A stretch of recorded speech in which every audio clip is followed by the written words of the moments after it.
This week we're joined by Eugene Ankomah, and he is an artist who is on a mission. He wants to be able to speak out for people who perhaps have had their voice muted, and he's doing so through some amazing artwork and through a latest exhibition of some latest pieces which we shall be hearing all about in just a moment. But first of all, let me set the scene for you. I have a young man in front of me. He has a red shirt on.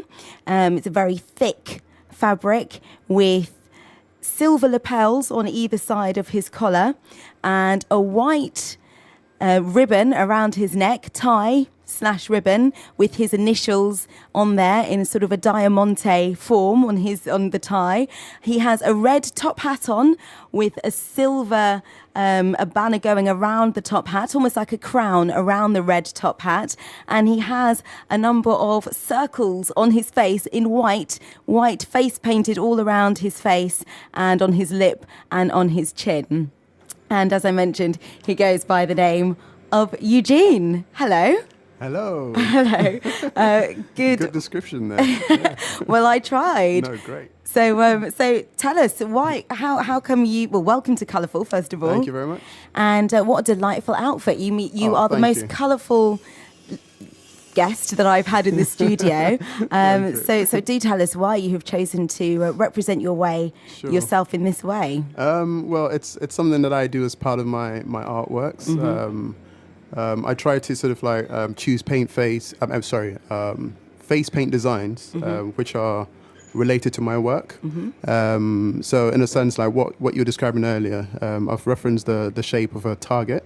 Oh, right. And since I'm going to be talking about, my works, which is related to young people, mm-hmm. as being targets of negativity, I've made myself a bit of a target today. You certainly have. So the circles that I was describing on your face are like a target. That's it. I see. That's right. Okay, yeah. Very nice. So you're an extension of your artwork. Most definitely, yes. Yeah. I am. It's great. It's really innovative. We don't often see it. And, I've had some brilliant people come into the studio. Yeah. But generally speaking, they are as themselves. That's right, they're not as their art, as it's. So this is unique to you. So that's great to see. Definitely, yeah. Okay, well, let's go back a little bit then. That's all right. And find out when this started, when you started becoming an extension of your artwork. That's right. And why. So let's start off with, where you're from, what your background is, first of all, and how you've been accepted as the artist that we see before. Okay.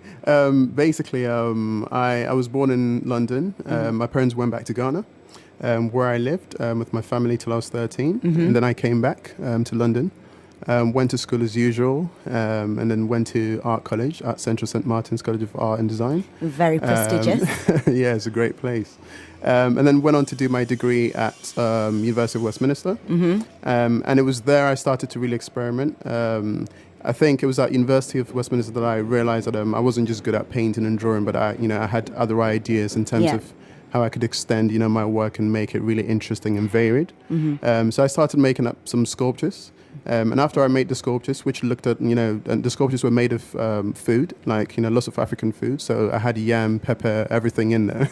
Wow. And I stood back and I was like, what would happen if I was to make myself to become like one of these creatures I had made? Mm-hmm. So I made a costume, collaborated with my mom. She made me a really lovely exotic costume. Mm-hmm. I started taking photographs with that. And since then, I've just been basically, whenever my work changes, because my work changes sort of like every 2 years, I change myself to fit with the works. Great. So in a sense, that is how this all started, what you're seeing in front of you. Mm-hmm. Yeah. So you're a bit of a chameleon when it comes to yourself, your look, the I've style. I've been called that a lot. So I guess you're right. Yeah. You are. Everyone's telling you. So right. Just accept it. But it's nice to hear, though, that your mum was integral in actually helping you with your design in those very early stages. Most definitely. So what do your parents think about, what you're doing and how you represent yourself on a daily basis? That's right. My parents have been really supportive since, the very beginning. Especially like when I did my more traditional art, mm-hmm. And I would win awards and all sorts of things, and they'll be there to support. Obviously, things have changed and I've evolved. Yep. But they do look at me and sort of shake their heads like, oh God, what is he going to do this time? Because I seem to come up with different things they don't expect. So I do the paintings and stuff they like, but it's always a case of what is he going to do next? Because I'm always asking my mom to sort of design this for me and design that. Yeah. But they find it all really interesting. Yeah. Have you ever encountered any negative reactions because of the way that you're dressed? I mean, how frequently do you dress like this? I dress up like this whenever I feel like it, to be honest. So I could walk, I don't know, in the middle of the West End, looking like this. And yes, I have had people sort of like, whisper and laugh and giggle and all that sort of stuff. But the thing for me is that I preempt every situation before I go into it. Yeah. So when it does happen, it doesn't affect me at all. Yeah. And the fact that I'm being able to freely express myself, I think is the first and foremost thing for me. So everything else is just secondary, to be honest. Wonderful. It sounds great. No, thank you. So you mentioned then that you were early on, you were getting involved in different forms of arts and using different mediums. That's right. So is there a medium that you particularly enjoy working with? I mean, it's a really good question, and I often have to ask myself that question, and I haven't been able to successfully answer it. And the reason is because I choose a medium to sort of fit with the works that I'm doing at that particular moment in time. Yeah. So I've gone through, the traditional mediums of, oil paint, watercolor, pencil. I've done all those things, but I deliberately choose a whole set of materials to fit the next thing that I'm working on. Yeah. So that, if people were to look back, you can easily and clearly trace not only the development, the development in terms of style, but you can also trace different materials, different ways of approach, different techniques.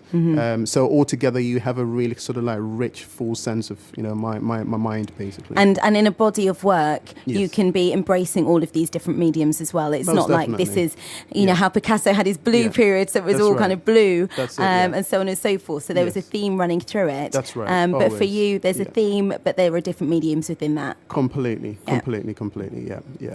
So your previous works, and we're going to talk about what you're doing after a song in just a moment. But your previous work has really been accepted and well received on a global scale. Can you just tell us about where it's taken you and what sort of reactions you've gathered? Like I said before, when you work in a traditional style, obviously it's much easier for people to accept. So what's happened is that it's led and sort of opened a lot of doors for me. So I've designed things, for the Queen, for Buckingham Palace. Wow. I've done things for... what sort of things have you designed for Buckingham Palace? Well, I did a huge flag which went on top of Buckingham Palace like about sort of 7-8 years ago. That's amazing. And I've also done things for like the royal family in Torino, Italy, and so many different things. Like my works are in private collection with many celebrities. So that did open the doors. But I think in general people did realize that I was very experimental from the very beginning. Yeah. And I think it was good that I sort of showed my voice to be that, because it meant that everything else that I did after that was accepted as as Eugene, basically. Yeah, that's great. And as well as having travelled the world and flown the flag on Buckingham Palace, you've also gathered some well-known fans of your work. That's now, right, obviously, for your work to be accepted by many people, I'm sure is the bigger picture. But when people who are really well and succeeding in their field, so I'm talking people like Colin Salmon, Dizzy Rascal, for example, all big fans of your work. What does that mean to you? What does it mean? I think it just means that I've been accepted, because I do know, that I'm not your usual artist. I've been the usual artist, but I'm not your usual artist. And, it's just I appreciate the fact that they have accepted my vision, because what I do does have a lot of vision behind it. And it's just the acceptance that he's different. He does something different, but we like it. Like last December, I designed 3 T-shirts for Dizzy Rascal. They all had my works on there. And the fact that he saw what he saw, they were unusual, but he liked the sense of fresh innovation about what I had designed for him. It's all really, really nice. And it just helps to perhaps tell the general public that he's doing something interesting here. Brilliant. Right now, he's going to tell us all about his latest works, which are inspired by young people. And I understand from reading, the background of some of this latest work that you spoke with a number of young people after the riots. That's right. Yeah. And tell us more about what they said to you. Sure. Well, to be honest, it actually started a little bit before the riots. Okay. I had been working with some young people, helping them out, some university students, some A-level students. And I just, I remember having a big discussion about, how they were judged because of what they wore. Mm-hmm. So, some were judged because they wore hoods. So, if they had a hooded top, depending on the environment they found themselves in, people would look at them funny, funny comments, all that sort of stuff. And so I was listening and sort of observing really carefully. Now, obviously, sort of, going a little bit ahead, the riots happened.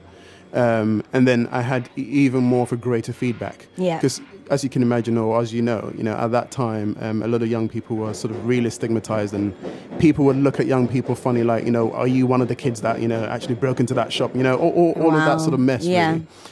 So at that time, my mind was sealed. I was like, okay, then I get this. I'm going to do a whole piece, a whole project based on this. So I started, calling in the young people, and I started doing portraits of them, not in the traditional sense. Yes, yeah. I was going to say, how have you captured then the essence of what they were saying? Precisely, because you don't seem to me like a really traditional.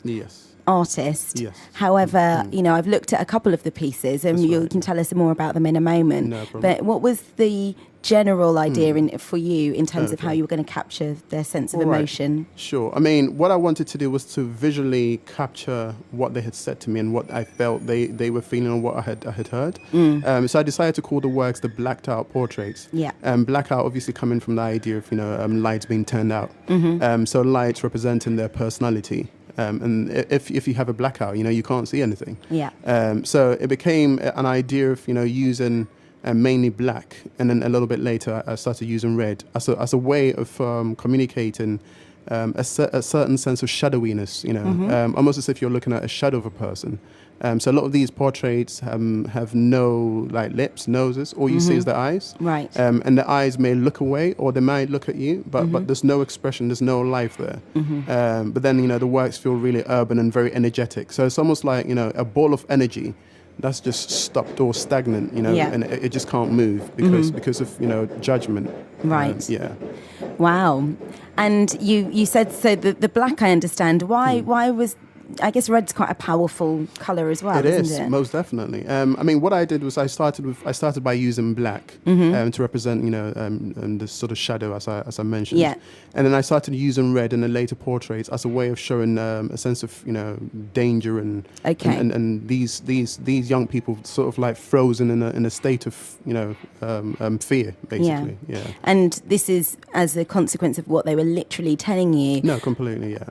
Some of the pieces they're very varied. Sure. I believe, is the piece Young Helen, is that in the same exhibition? It is. Same body of work? It is. And Young Helen, to me, is it paint, is it oil on canvas, or what's the medium that you've used for that? What I've actually done with that, I bought and collected a whole group of colourful plastic flowers. Okay. Bought a jar.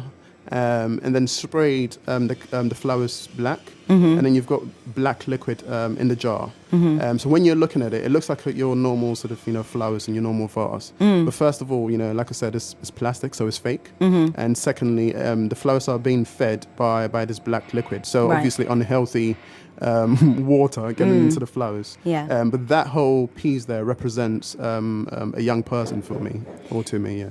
It's interesting because when I looked at that, I thought it was a painting, but maybe it's the way that you spray painted them. Yes. It's just kind of taken them to a different place. Most definitely. But obviously, I wasn't seeing it in real life. That's I was right. seeing it online. True. So, okay, interesting. And then there's another picture, which is a depiction of a hoodie, as you've talked about. That's with right, the yes. people that you spoke with. Yes. And it's named DSC2103326. That's right. It's an easy name there. That's right, yeah.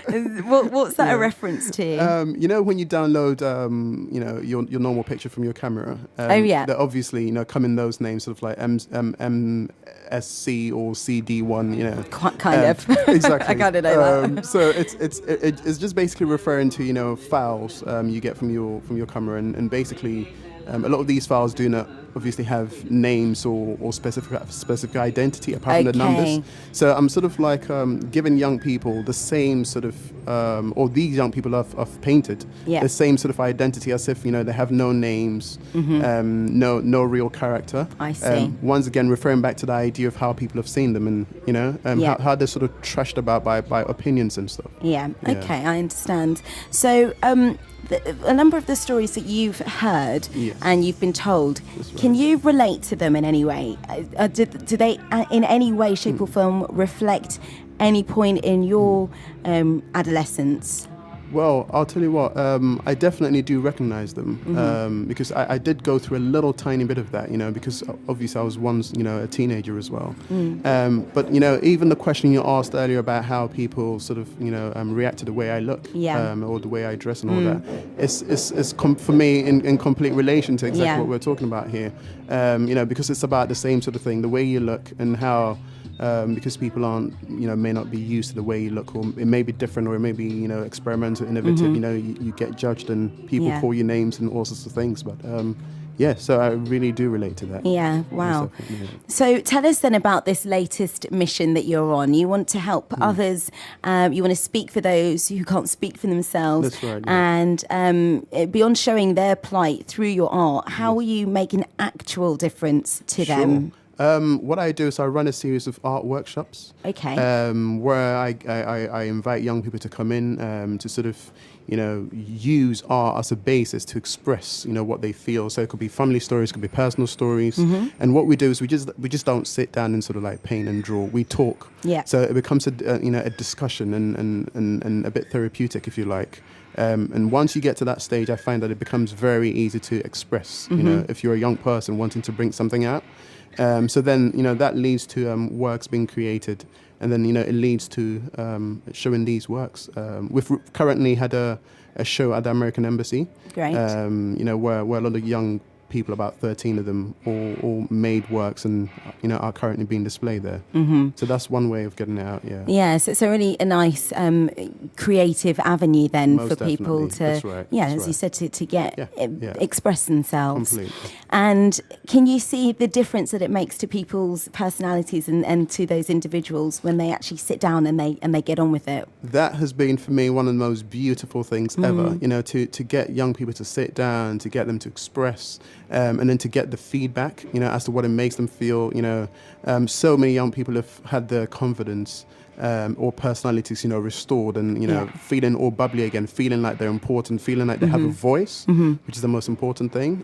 So I mean, the effect has been, you know, more than I ever anticipated. Yeah, great stuff. Well, we've just got a minute or so left, so tell us about where people are able to find out more about you and see this latest series of work. Sure. I'm on Facebook, which is, you know, Eugene Ankomah. Apart from that, you can go to www.eugeneankomah.com. You can also, if you can write this one down, www.eacreativeartlimited.com, which is a company that I have, and it'll be going online soon. So you'll be able to see my works, the works of, you know, other creatives, young people, and all sorts of, you know, really cool, exciting things. Wonderful. And what's the ultimate validation for you in your future? Like, where do you see yourself going? What would you like to happen? As long as I'm in a position where I can, you know, spread the art, you know, all over the world. And it's not just about, you know, getting people to see the art. It's mainly about, you know, affecting people and, you know, like we've been talking about, giving people a voice and giving them that opportunity and to open, to open their eyes, their minds, and to make them know you can also do it. Yeah. And you can do it using your voice, not anybody else's. And, most importantly, just have loads of fun doing it. Yeah, most definitely. Well, it's been a pleasure having you in the studio. As I said, the most colourful guest that I have had right here in Colourful. So it's very apt. So thank you so much, Eugene, for joining me in the airwaves today. Thank you. And make sure that you check out all of his work and find out what he is up to.